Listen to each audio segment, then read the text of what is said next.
আরে বাক্য, আরে কথা, আমরা সবাই এসেছি একটা অনুষ্ঠানে। ঈশ্বর থেকে আমাকে কেউ বিচ্ছিন্ন করতে পারে না। আমার কষ্ট, আমার চিন্তা, আমার কথার মধ্যে দিয়ে যদি কাউকে কষ্ট দিয়ে থাকি, হয়ে গেছে শিয়ালদা প্ল্যাটফর্মে এসেছি। এটাই গেছিলাম একটা কনফারেন্সে, দিয়ে বাড়ি ফিরছি। এবার বোনের বাড়ি যাব, তারপরে মাকে নিয়ে বাড়ি ফিরবো। দেখতে থাকো। ট্রেন ধরবো, তারপর জানলাম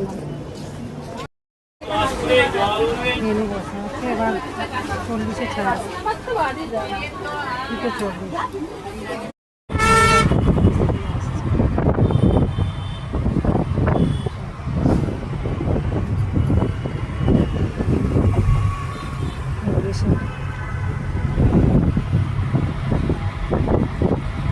রাতের খাবার হচ্ছে সিমুই আর হচ্ছে রুটি আর মিষ্টি। ব্লগটা কেমন লাগলো জানাবেন, লাইক সাবস্ক্রাইব করবেন, সুস্থ থাকবেন, সাবধানে থাকবেন।